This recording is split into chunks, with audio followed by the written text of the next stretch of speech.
Leicester City have been relegated from the Premier League with 5 games to spare. It's an incredible fall from grace for a football club that has won 2 major trophies in the last 9 years and featured heavily on the European stage. The Foxes will now spend next season in the Championship, where the unpredictability spares no prisoners. I'm Owynn Palmer-Atkin, joined to react to the club's relegation by former Foxes winger Matt Piper, the Athletics Leicester reporter Rob Tanner, and our voice from the stands, Kate Wattham. Pipes, I will start with you. We are the following day from Leicester City's relegation, and I wonder, quite firstly actually, how you feel about the club now you've had a chance to sleep on that result against Liverpool and the relegation that went with it. Well, a deep disappointment, but I've sort of felt this way for quite a while. At least the last 2 months. I was talking to Rob off air and was sort of saying I just feel like it's rinse and repeat when people come to me and ask me about the football club at the minute.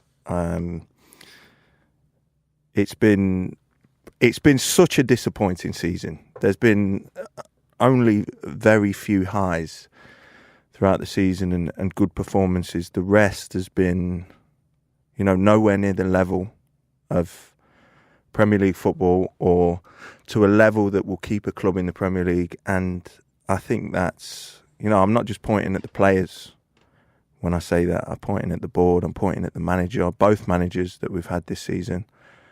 And just a real deep disappointment and a sadness to it, really, because I think things haven't been quite right throughout the club structure for a while, and no one's doing anything about it. And one of the things that I said, listen, we got promoted last season and it was a brilliant season. It really was. But I think we'd be naive to think that there weren't things wrong with the structure, even though we were getting success on the pitch at that point as well. So I think this has been deep set for some time. The club come out and talk about reviews.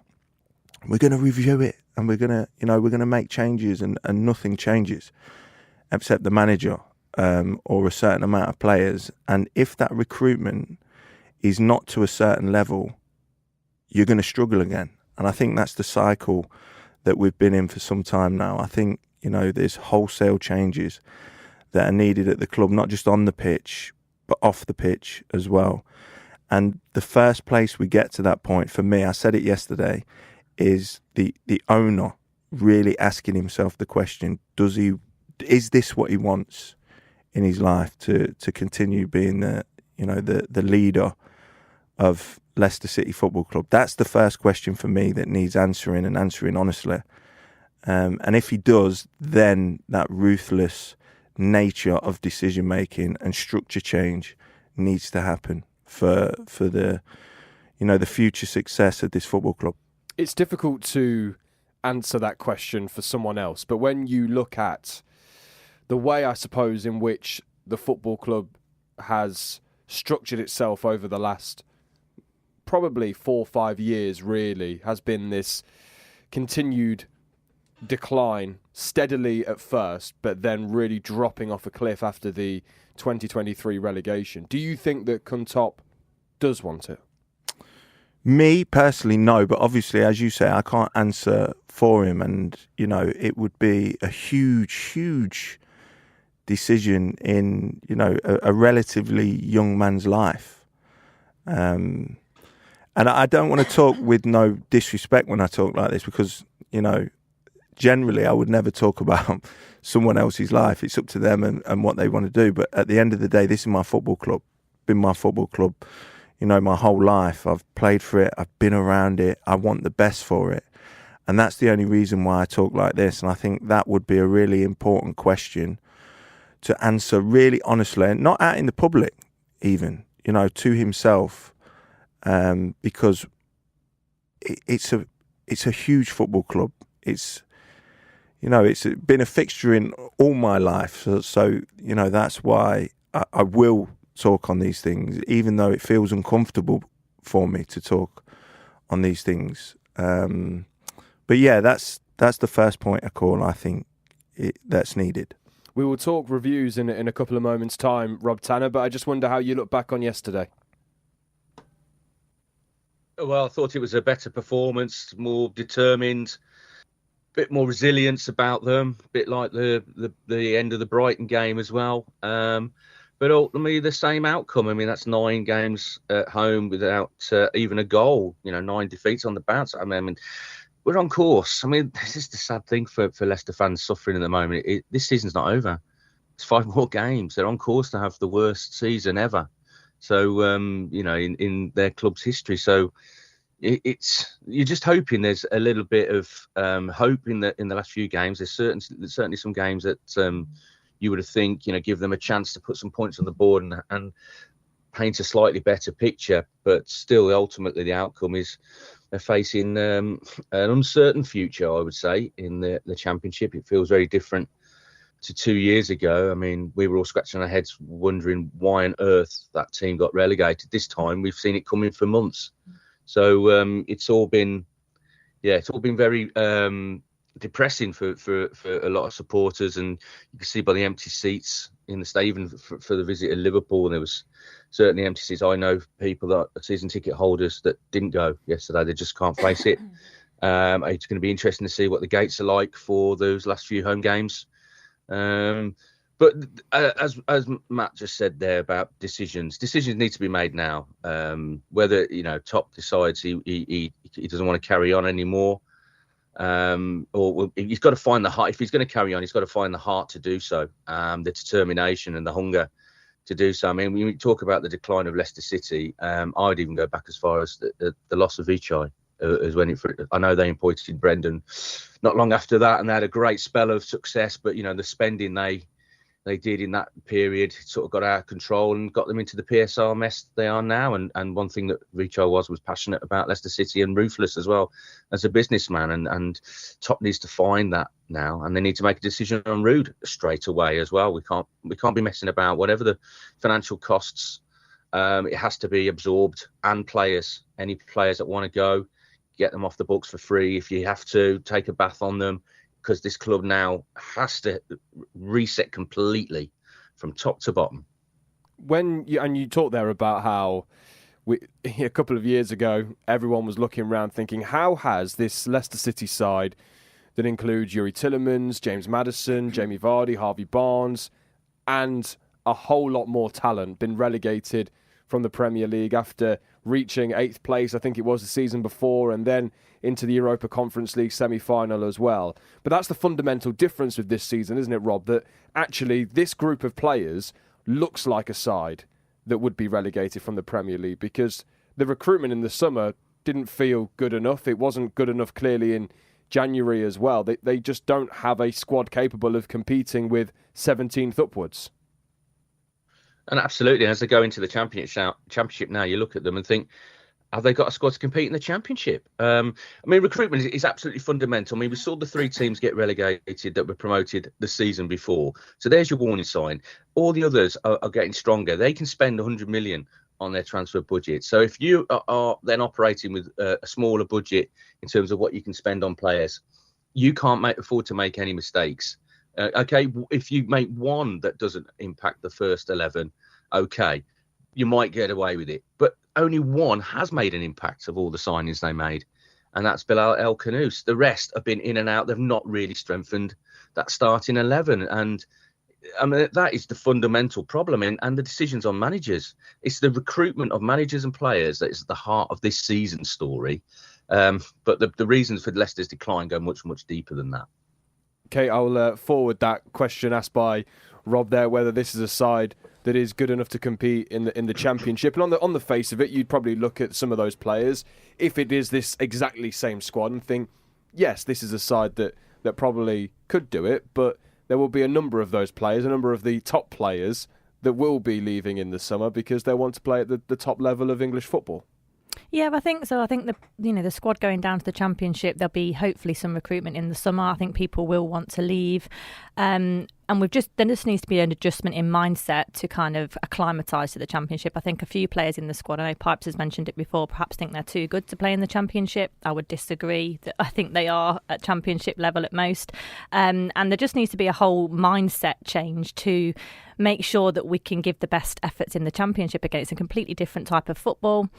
completely different league, 8 more games, and we just need to be up for it. And I'm not sure you see a lot of that in these players at the moment, because they weren't up for it massively for the Premier League and the return and the buoyancy that we felt coming up last May. Like, think of the feeling in the team from last May to now. It's not even a year, and the difference is so stark, and we need to get that back. And I think fundamentally that has to be a change in particularly team personnel, but obviously managers as well. Managers haven't been able to cohese this team into a winning mentality of any sort, and we've even got a manager now who can't produce a scoring mentality. We've gone on the longest drought in God knows how long. So it just needs to be a total mind shift, really, for the players. When you look back at that game against Liverpool, being in the stands for the second relegation in 3 seasons, I don't know about you, but sitting in the press box, and actually this entire season really, probably since the turn of the year, I've not really felt any anger, not felt any frustration really. It's just been apathy and acceptance really, that, as Rob was just saying there, from the supporters' point of view, that this side never really looked good enough to give the fans any kind of hope or optimism that they might be able to survive. Yeah, 2 years ago hurt a lot more, because when you think about the team from 2 years ago, most Leicester fans would give anything to swap places with that right now, because that team was exceptional and was probably too good to go down. But now, yeah, I'm the same. I feel a lot of apathy. I feel real disappointment that we haven't even been able to compete. That's the biggest issue for me. It's not like we also weren't good enough. It's just that we couldn't compete with the Premier League level of football. And I think that probably puts the emphasis on managers' man management skills, because that team out there, we know they're good players. We know JJ is a good player. He's had a stinker of a season, but we know he's a good player. We know he's got pace. We know he's got ability. He's been on the fringes of the England squad before, which was post-ACL. And now we're looking at a guy who's devoid of confidence. And the manager appointments have cost us that, really. They haven't been able to boost the players, put arms around them, to gel them again, to make them believe that they can actually produce something in the Premier League. And that's just been total disappointment and misery for us fans. Pipes, we've talked about owners, director of football, managers, players, fans, confidence, not scoring. That there are a whole multitude of problems at Leicester City at this moment in time, and we've all mentioned as well the prospect of a review. And actually, there was a internal review, if you like, that was said that would be done inside the football club when they were relegated in 2023. This time, though, it has to be a successful review. It has to be vigorous, and it has to really be accountable. Yeah, I mean, the important word, and I said this yesterday as well, the important word is action.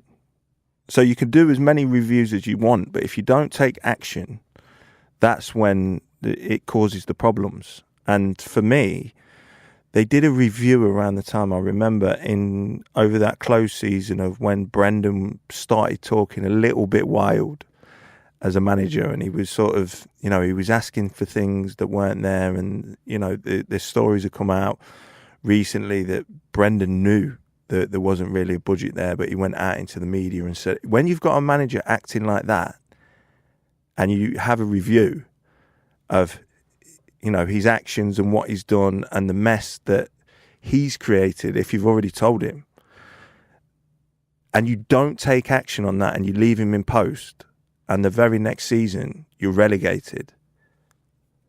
This is what I'm talking about. You can't keep having these reviews, we determined that this was wrong and this was wrong, but they're not creating any action around that to fix the problem. That is what worries me about Top. And if I'm wrong, I hold my hands up, but that is a man that lacks in skill, lacks in ruthlessness to act upon the things that they found in these reviews. And that's why I said there's a waste of time having a review with the current hierarchy that's in position, because they don't take action on the reviews. And this is why you see yourself getting relegated for the second time in 3 seasons. And this will only continue unless we have that change at the top of the club, I think. Is it an inconsistency in action as well? Because to play devil's advocate, if Top or John was sat in this room right now, that they might say, well, we determined that Steve Cooper after 12 Premier League games wasn't good enough, and then decided to move him on. But that was when the club were outside of the relegation zone. And what has happened since, Matty Fright was talking on this very show last week about how he was wondering the difference if Ruud van Nistelrooy had been the manager appointed at the start of the season and then Steve Cooper had come in afterwards, and how the complexity of the season may have looked differently then. But is it the inconsistency, I guess, of the action as well? Sacking Brendan Rodgers when they did, when there was multiple opportunities for what you'd see elsewhere in the Premier League much earlier on in the season. I remember sat on that train station outside of the Tottenham Hotspur Stadium with you after they got absolutely slapped in North London, and you were saying, I just don't see how a manager can come back after a game and a performance like that. And yet it was another 6 months before he eventually left his post. Yeah, and you would look at it and think the damage is done. To answer your first part of the question, it's recruitment, isn't it, of the manager, of the players. It's not been good enough for a while now, and that's the part. I think this club at the higher end of things is missing two things: a real clear recruitment strategy. We had that for so many seasons, and look at the success that it created, and the ruthlessness that Vichai did offer when he was in post. You know, if anyone was taking him or the club away from the pathway that he had the vision of, you're gone. And when you have a clear vision like that and a passion to run a football club and a business, it makes it so much easier to make decisions. And that's why I don't think that clarity is there with the current owner, because he flip-flops between decisions. You know, when we all think, Brendan's got to go now. Surely Brendan's got to go. You can't have a manager talking like that and, you know, coming out in the media and demanding this and doing this and throwing these players under the bus and throwing the club under the bus in a backhanded way, in the way that he's done it. And he remains in post for another 6 months. If that was Vichai, and this guy now is derailing the dreams that I have for this football club, it makes it so simple. He's gone. He's no longer going to be your manager. We're looking for a new one. And that's why I don't think that clarity is there with the current ownership. And that's why it makes it so easy to flip-flop between decisions.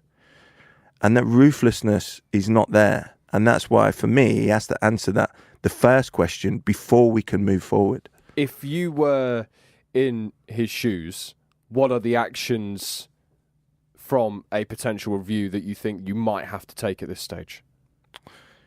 I would change the structure of the hierarchy immediately. And listen, I've said before, this is painful for me to talk about because John has done so much for me. But I have to answer it in an honest way that the club means more to me than John. You know, John has been a huge part of my story at Leicester City Football Club from, you know, when I was 11, 12 years old. And I've not seen him since I've been talking down on his name. And it's going to be a real awkward situation. I just hope that John knows me well enough as a human being that the club means more to me. You know, I've been there since 6, 7, 8 years old. But he has been a big part of that journey, and I'm not looking for anyone to get sacked, but it's clear that hierarchy needs help. And if Top wants to continue, he doesn't want to sack John. He's got to shift him. He's got to move him into, you know, a different area. Thank him for what he's done. You know, I'm not one of these fans that are like, John Rudkin's terrible. He's messed this whole club up. He has been a massive part. You can't talk down about John's name now and then not give him the credit for being a director of football at a club like Leicester City that went on to win the Premier League. He's a big part in that. I'm not talking for all the fans, but I have to, you know, give him the credit, part of the credit for what he's done for the football club over the years. And maybe that's one of the, you know, the barriers in the way. You know, this guy helped me and my father win a Premier League. How can I sack him? He might be struggling with that internally. We don't know. Because I would, as a human being. So if that's the thought process and you don't want to sack John, you have to move him. You have to shift his position. You have to, you know, move him sideways, move him a little higher, bring him more support into his office.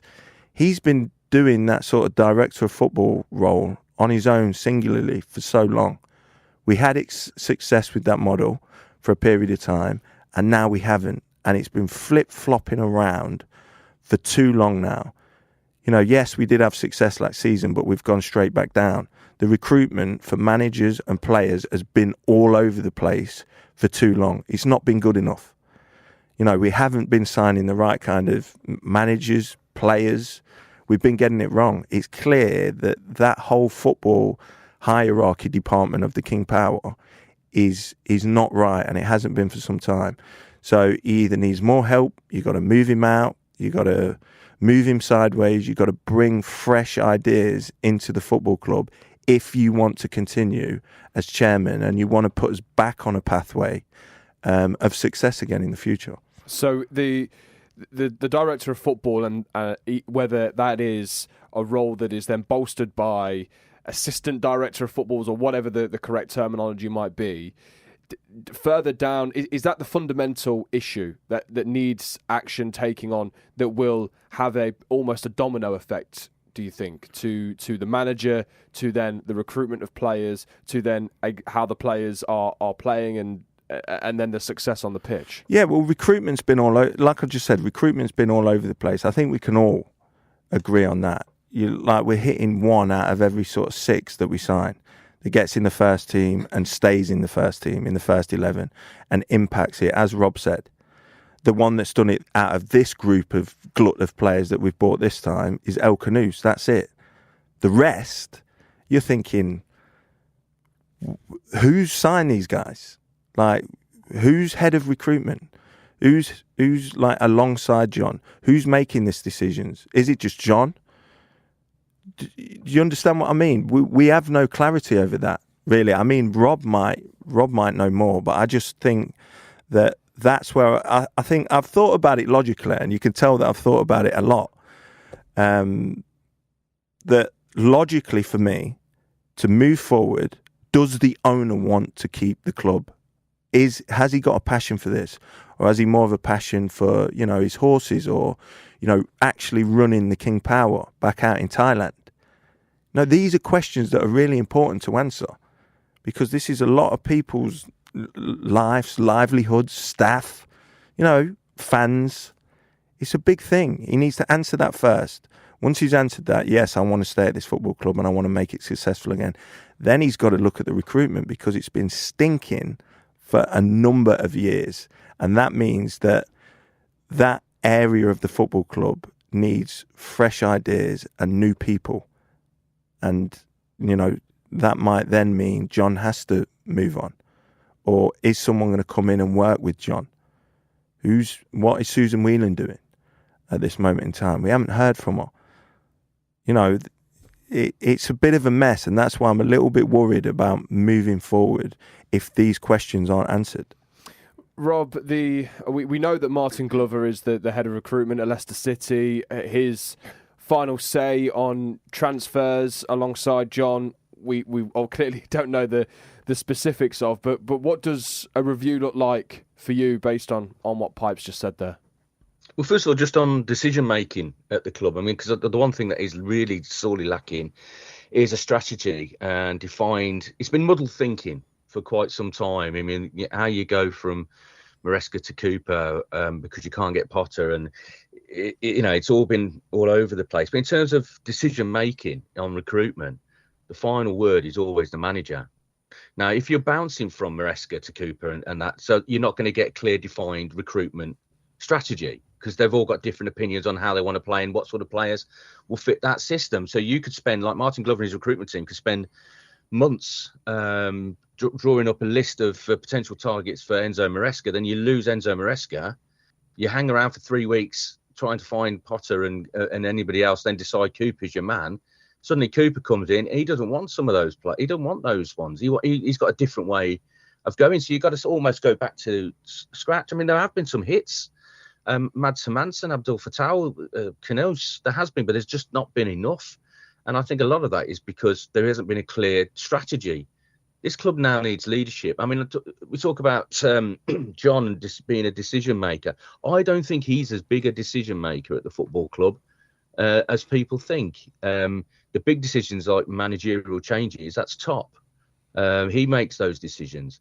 As I said, on player recruitment, the final say, I mean, the structure they've always had, and I don't, as far as I'm aware, it has not changed, is the manager says, right, this is the areas of the team I want to strengthen in this window. Martin Glover and the recruitment staff, scouts, go away, come back, draw up a list, and which are then clearly defined into A, B, C. They'll go for A first. If they can't get A, they'll go B and then C. It's John's job to do the negotiating to try and get those targets over the line. I don't think that John is. I think there needs to be a change in structure because, as I mentioned about Vichai earlier, the loss of Vichai, Susan Whelan used to be involved as well in some football matters, but she's not now. She's solely involved in the revenue running of the football club. So she's been detached as well. So you've gone from 4 members of staff being involved in the major thinking and strategy of the club to 2. So you got Top and John, and that's it. Now, and a way forward maybe, and Matt certainly suggested this, that if John becomes an advisor, football advisor to Top, so you got that level there, and you bring in a clear and experienced director of football, come in with fresh eyes that can see through the fog of war, which is what it's been like for the last few years, and can install a clear strategy about how this team's going forward. Starting with the manager, what manager do we want? How do we want this team to play? What is going to be the identity of Leicester City? Because they used to have an identity. Very hard to say to anybody now, describe what the strategy of the football club is. So I think it's that would be a way forward. Certainly, that I think that would help. The first decision that they would have to make would then be the future of Ruud van Nistelrooy. Can he carry on? I mean, are the fans so disenfranchised now that, him being in the dugout for the first game in the Championship, is that still going to be a legacy from this season for them? Do they need a complete fresh start on the touchline? I mean, he's a man of integrity and honour, isn't he? He fell on his sword at PSV because he didn't feel he was, he was being backed by the board, and he's been using the word aligned much in press conferences lately, hasn't he? He wants to ensure that him and the club are aligned. He knows what needs to be done. Yeah, he needs a complete clear out.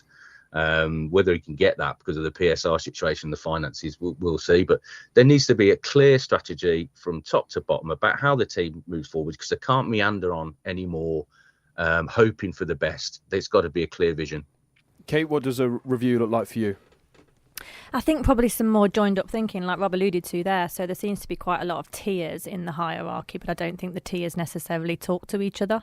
So you kind of get the feeling that Ruud perhaps doesn't talk with Top that much, or talk with John. And talking about alignment, you should be aligned already. You're working for them. You've accepted the job.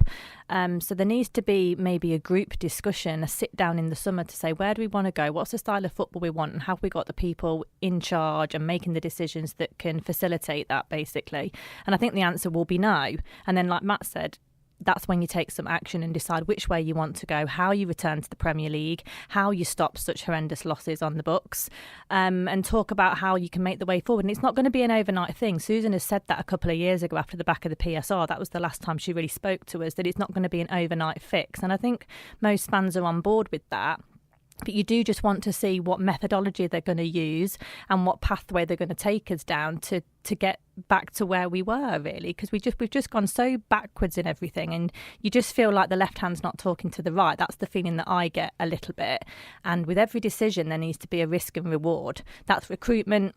That's manager recruitment, that's player recruitment. There needs to be kind of a cost-benefit analysis at every step of the way to make sure that the costs that you're paying are definitely going to reward you in the way that you expect. And if not, we can afford to, buy a few duds, if you like, or hire a few duds, but it can't be the majority every single time. So more joined up thinking as a cohesive Leicester City football club, which is what we've been used to. And I guess the key word is strategy, and a joined up strategy between the different parts of what make a football club work, and that being that the business side of things, the football side of things, the ownership tier, the board of directors, the manager.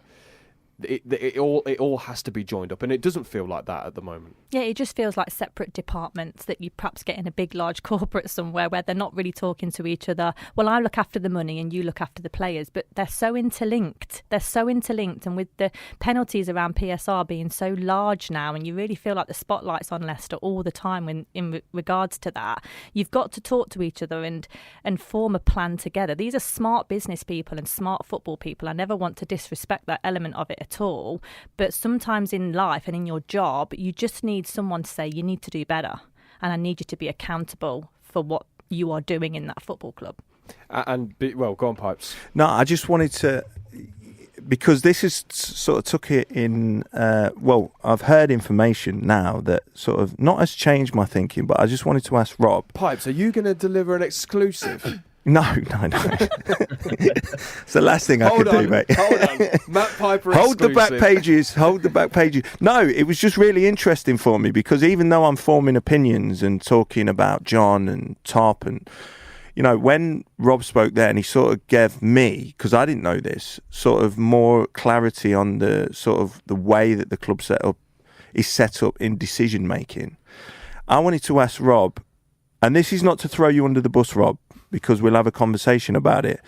But do you feel then, from the answer that you gave about sort of how the structure is set up and the decision making, and John really is only there to negotiate the contracts after the chairman has signed off with signings of managers and with his recruitment side with Martin Glover, do you feel then that it's some of the stick that John gets from the Leicester City fans is unfair? Because you've just sort of painted a picture there that really John's not got too much to do with sort of who comes into the club.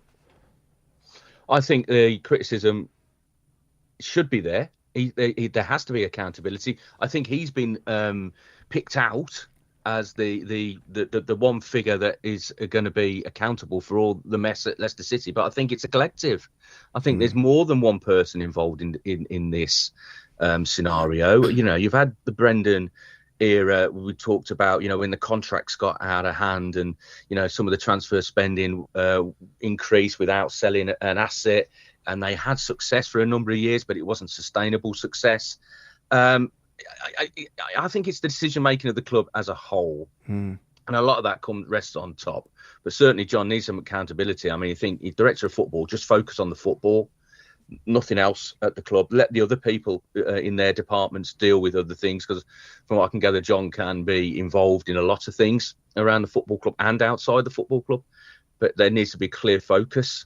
That's why I'm thinking, if he's going to take this more general sort of overview of not just Leicester City, but, you know, the King Power stuff that Top has going over in this country, then perhaps he should move to a advisory role with Top, and then have somebody who's totally and utterly focused on the football aspect of this football club to put in place a strategy. I think we need to start having a strategy on what sort of talent they recruit that is beyond the managers, because they're changing managers so often. Yeah, you know, I mean, it's 5 in 3 years now. You can't be reliant on the manager now. You have to have a strategy and recruitment, what players you want and what sort of identity that team's going to have. That is beyond the manager, and then the manager has to come in and work with these players, and then the emphasis then on the club getting that right, because this model is not working. This model is broken, so it needs to change. But yeah, I've always said that, yeah, okay, John needs some accountability with the fans, as does everybody at the club, though. It is a collective. Yeah, that's the best idea I've heard in a while. You know, John moving up to sort of just advisor to Top, that clears the way for a real, you know, detailed and skilled director of football, that it's his sole responsibility to, you know, create the kind of profile of players that we want, the strategy, and then the manager fits into that thought process. It's a similar way that Brighton have done it over the last sort of 10 years of their success, isn't it, Rob?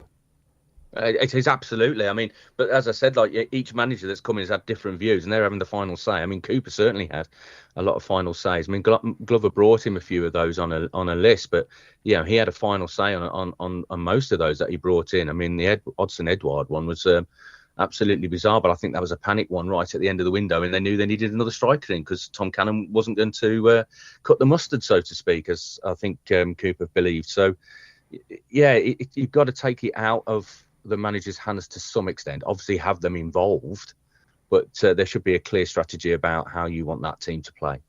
Okay, do you have a fear, just finally on this discussion, that there will be a review, but it will be a review done by the people that need to be reviewed, if that makes sense? Yeah, like an internal review of yourself, which is only going to go one way, isn't it? It's going to be heavily biased and emotionally biased. I think we should never forget that, John has provided a tremendous amount of loyalty to Top, and you really cannot buy that. I would argue that probably most Premier League clubs don't have that kind of relationship that those two probably have, and it's gold dust. But similarly, you have to be able to say that the need that you now have isn't being met by the people that surround you. So I wouldn't. You'd like to think an internal review would produce some changes, but we've not seen any evidence of that yet, and that's the concern. But I think I think Top does want to be here. I think he has the passion. I don't think you put 100 million of your own sniffs into a club and not wipe off a load of debt if you're not passionate. But similarly, Top may know as much about football as me and running a football club as me. He wasn't the guy that bought the club, it was his dad. And I think there's got to be some admittance and looking in the mirror at himself to say, look, I need more professionals or more emotionally unbiased people around me to really make some cutthroat decisions that I perhaps don't feel confident making. And I think there perhaps needs to be a bit of fresh blood in that regard. But only he can really answer if he trusts himself to do a proper internal review, really. Stay with us. We're going to hear from inside the Foxes camp next.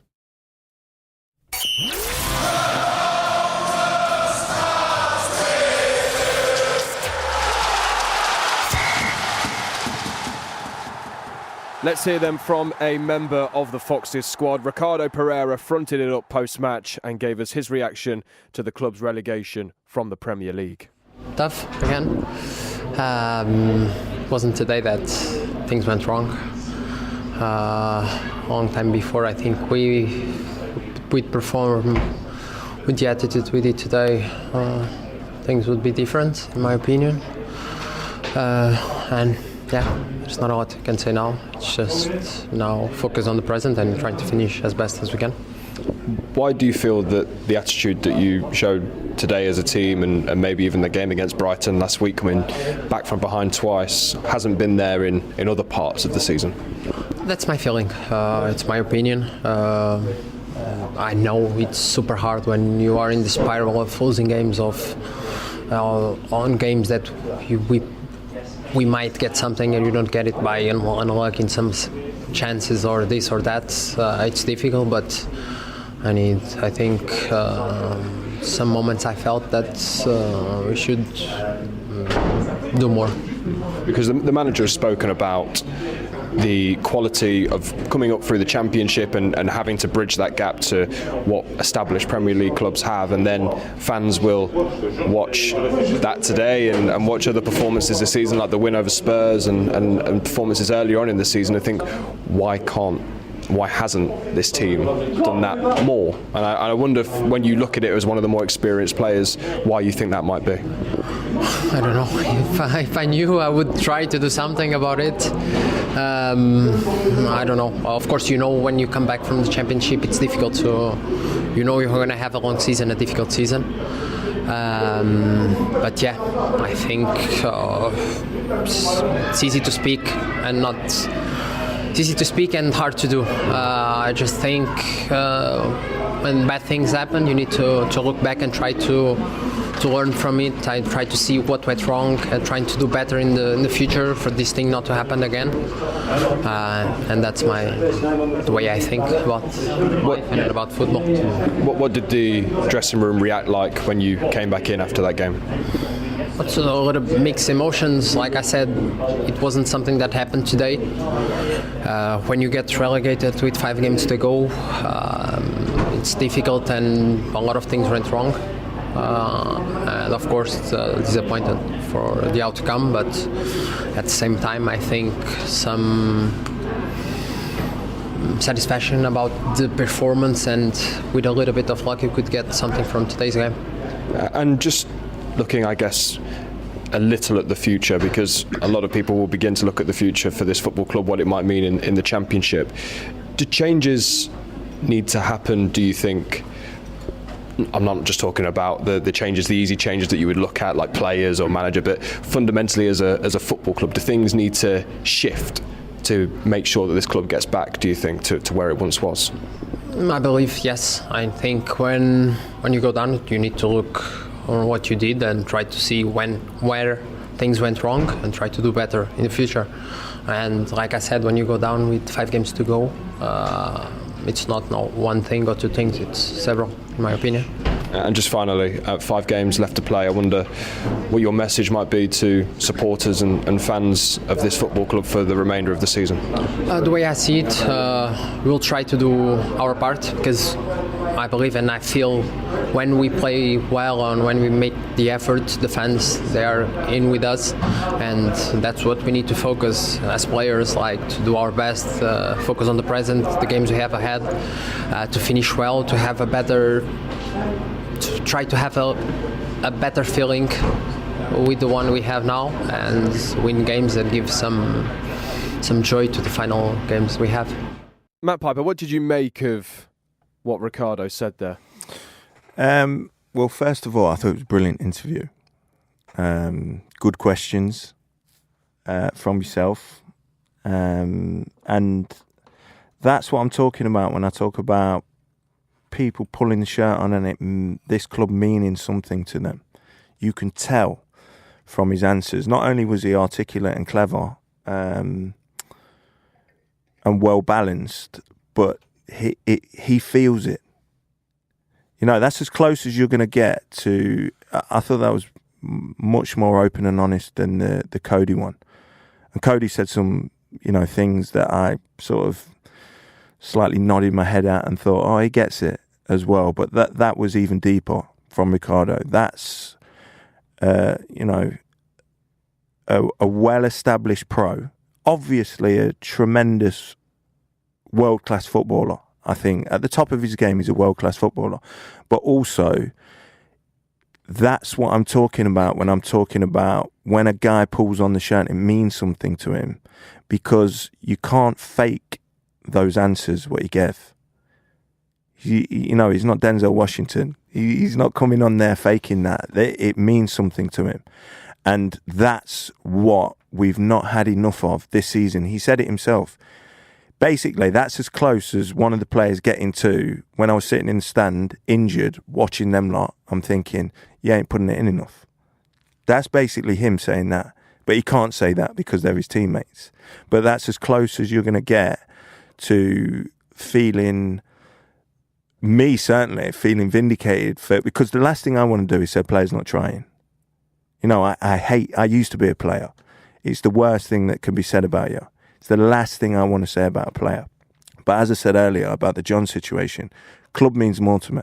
I'll if their players don't like me, I don't think they listen. But if they don't like me, I don't care. Club means more. And that interview was a guy that if you had 11 of them guys out there, not just because of his skill, but because of his character, we wouldn't have got relegated this season. Kate, you're nodding your head along with that as well. Yeah, I mean, you can tell that Leicester is close to Ricky P's heart, and he's seen the best of us, and he's obviously also now seen the worst of us, and the difference in that is stark, and he sounds just as angry and disappointed and upset as the rest of us, really. And it's really sad to hear someone talk like that, because he must have felt so helpless sat there he's had some really serious injuries along the way. The perseverance and dedication that it's taken for him to come back from 2, if not 3 really serious injuries shows a lot about his character and temperament shown in that interview, really, that you're for the club, you owe a lot to the club. They brought him a tremendous amount of joy, but similarly there's some tough times which he's helping others to pull out. And I thought his coming of age season was last year when Enzo gave him the vice captaincy role, and you really saw a leader emerged from Ricky P last year. I felt some of his driving runs, some of his communication on the pitch, and yeah, we just need more people like that and to fight for the shirt, really. Rob, as Pipes alluded to, it was a very honest and candid interview from Ricardo there, and he talked about wanting to see changes fundamentally at the club and a switch of mentality. And it's not often that as journalists we hear, maybe the manager more so, but certainly players talk about things that run deeper into the club like that. Yeah, but he's a very experienced player now, and having interviewed him a few times down the years, you know, he's always come across as a genuine, down-to-earth sort of guy, dedicated to football. Unfortunately, the injuries over the years have really taken their toll, and you know, they're going to need some leadership next season. Whether Ricky's going to be one of those that's still going to be here next season, he's got the character to be around. Is his body capable of keeping of going through another championship season on the back of that? Hopefully so. I mean, I think the style of play suited him in the championship last time, because the position he played wasn't that taxing on his body. Playing as an attacking fullback or a wing back certainly would put a lot of stress on his body moving forwards. But it depends who the manager is. I mean, if Rude's still going to be here at the start of next season, I think he's seen in Ricky in the last couple of games certainly a player that can play in that role and give them a little bit of a different dimension. But yeah, it's nice and refreshing to hear some honesty from, because players are so PR coached now. I mean, all football clubs are like it as well. The PR level of control, you know, what you can and can't say, the pitfalls of saying anything out of line, you know, it's the scrutiny on everything you say. It's so intense that players just come out. I mean, I very rarely go in the mix zone now because I don't hear anything that is relevant. It's sometimes, but yeah, that was an interesting one. So yeah, Ricky's a good lad, and yeah, let's see if he's still here next season. And that's the I guess the next where people will look next, Pipes, is looking at the manager, and we'll talk about him in a few moments' time, but also the squad at this moment, because with relegation comes inevitable changes in the playing squad. And Ricardo Pereira, you would hope, because of how successful he was last season in the Championship, but also because of what we just heard there and the clear quality he has, that he will still be a Leicester City player next season. Well, I for one really hope so.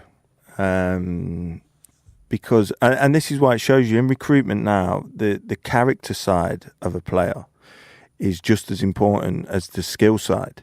And this is why that, you know, a lot of scouts now and you know, recruitment teams, I'm sure Rob will know this as well, they delve into the characters of players a lot. And when you are making knee-jerk signings, like I think Vestergaard was, Rob mentioned one of the players was earlier, that where it's like, well, we need a right back. Odsonne Edouard, for instance. You know, you don't get that time and due diligence to understand the character of a player if you're moving so quickly and there's no real strategy of signing someone. And that's why you can get it wrong so often, because people think, well, how do they keep getting it wrong? And that's why, you know, there's no real process there of understanding the character of a player, which is just as important as the skill side in football nowadays. So yeah, I mean, if you're asking me, do I think Rude should be the manager next year? I've just not seen enough from him at the minute. I hope he, you know, uses his time in the Premier League with Leicester City to really push forward and progress himself as a manager, because he will have done a lot of learning this year. And part of me thinks that the learning that he would have gained throughout this adversity, because he seems that type of bloke, he won't just think, oh, it was a bad one and just I'm on to the next one. He will process what's happened, I think, this season, and hopefully we'll learn a lot from it. And does that mean he'll be in a better, more informed, more skillful manager if we do keep him for next season?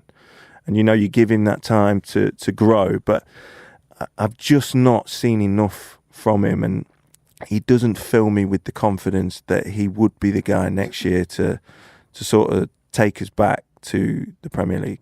Well, that is the big question that's probably on everyone's mind, is the future of manager Ruud van Nistelrooy, and he told us post-match that at the moment his future was still unclear. Of course, and that's what the club needs to be clear on how the future will look like for this football club. For the moment, I'm the manager here, and I'm preparing everything in the interest of the football club moving forward. And for the coming 5 weeks, and after that we have to talk with the club. I have to talk with the club. The club has to talk to me, I feel, in how to shape this future together, yes or no. And so can I take from that those conversations haven't started yet? I hope they will take place soon. So Ruud van Nistelrooy says that he's hoping that talks between him and the football club will take place soon, and Pipes, that's a real stark insight that with 5 games to go, relegation seemingly wrapped up for a few weeks now, that conversations already haven't started. And that does feel strange for a club that clearly has shifted to we can't play Jeremy Monga to we're going to play Jeremy Monga because he's going to be big for the club next season, and shifting back to the 4-2-3. It just feels like they're getting ready for next season with what they're doing, but no conversations yet with the current manager in post. Yeah, I mean, it'd be good to get, Kate and Rob's view on this, but Rob might sort of know a little more than we do, might be better informed. That I sort of said yesterday, one thing that it could be to Jack in the post show, that why they haven't spoken to him yet, because Rob mentioned this earlier, because he is a man of integrity and he did walk away from PSV because he didn't think things were aligned. If they hold them conversations now, or basically some fans have been saying, why haven't you sacked him yet? If you sack him, you got to pay his contract off, is what I'm led to believe. Well, we all understand that.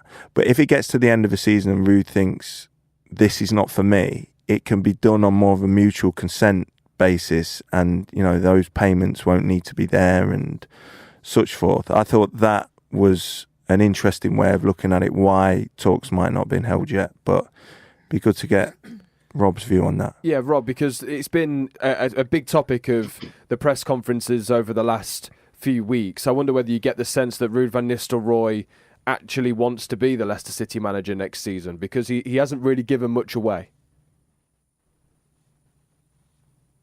Well, his reputation as a coach, he's at the start of his coaching career, has been damaged this season. So there is the theory that should he stay on, take Leicester into the Championship, and then do it his way for a year, because he'd inherited a squad from Steve Cooper. He had no transfer budget at all in the January window. The only one they brought in for him was Koulibaly. I mean, he must have had the final say on Koulibaly, but hasn't played him.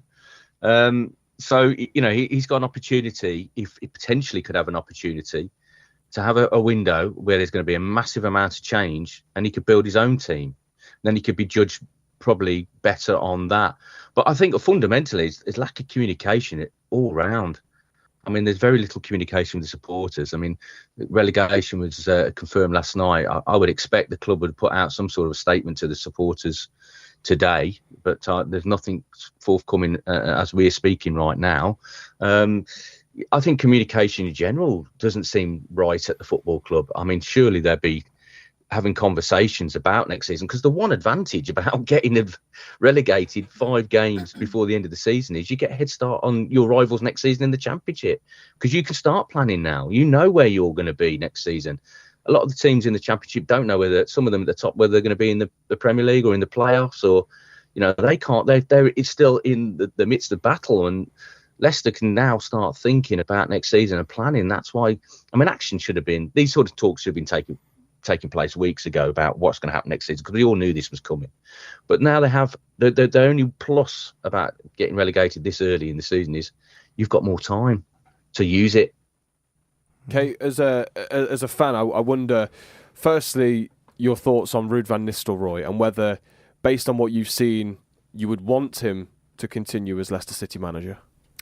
I personally wouldn't, simply because with Steve Cooper, I was neither Steve Cooper in or out, to be honest. I was quite indifferent about it and was happy to continue at the moment, at that time, but I wasn't harshly him out either. But with Ruud, he's took us a team that was pretty much scoring in every game to a team that can't hit a barn door, and the fundamental of football is to score goals. It's not to keep clean sheets. I've heard people say you can't win games without keeping a clean sheet. That's not true. You can't win games if you don't score goals.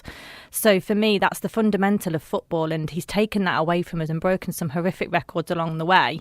The one thing I will say in Ruud's favour is that with Enzo, he was able to perfect his craft a little bit out of the spotlight of the Premier League, and I think that is a massive factor with that. So in the Championship next year, Ruud may be able to do the same, but I do question his attitude. There's a bit of a white flag raising now with some of his interviews. I feel like there's a bit of a surrender about him and a give-up attitude about some of his wording that he uses. A lot of waffle all of a sudden has come out, whereas initially I thought he was really articulate and to the point. So I wonder what his own attitude is to it as well. And obviously the fallouts with Harry Winks, who was a linchpin in our Championship season. You've got all that in the mix as well, and it just doesn't feel quite the right fit for Leicester with Ruud van Nistelrooy. But like I said, in his favour, he's got the fact that Enzo was able to perfect his craft in the Championship, and maybe he should be allowed to do the same. But I wouldn't like to see him. The second part of that question is, do you think he will continue as manager? Because the football club have a decision to make, and we don't know the terms and conditions of the contract that was signed. Yeah, we don't know. I think this is all about the decision making again. This is where they've got an opportunity, because it's looking them in the face to say, is this guy the guy that can take us forward with the style of football that we want to play, and can we get the personnel in to fit his style of play? If that's a yes, then like Rob says, we've got a 5-game head start on that to start looking and building for that season next year. But if you don't want to play that style of football, if there's too much unsettlement in the team, then I think you should just get rid as soon as possible. But I can't see you wanting to persevere with a manager who's broken some horrendous records and doesn't look like changing anything. Like Koulibaly, his signing, how has he not played him? You know, Fass had a good game yesterday, but how have you not rewarded a Kohli for a decent performance against Brighton last week? The man management side of Ruud, I do really question, and that's, I think, fundamentally where we've gone wrong this year. Pipes, I'll give you the final say on this, on Ruud van Nistelrooy. Is he the right manager for Leicester City as they head back to the Championship? No. I mean, not in my mind. Interesting what Rob said. I mean, in Ruud's mind, and if I was Ruud, I'd want to stay, because, you know, it has been a disastrous season. It will have harmed his career that had, you know, started really well at PSV, did well for the 4 games he took over for Man United, and his stock was high at that point. And this would have really dented it this season. So staying on and bringing him back in a Championship season when he's had the chance to sort of build his own sort of side and his own philosophy would be the best thing for him, I think. But is it the best thing for Leicester? I agree with what Kate said. I don't think it would be. I think a structure change at the top, and getting that alignment right, and then choosing a manager after that's done that fits the new structure change would make more sense to me than keeping Ruud on. Matt Piper, Rob Tanner, Kate Watson, thank you very much for being with us on this relegation reaction episode of When You're Smiling, looking at Leicester City's return to the Championship for the second time in 3 seasons.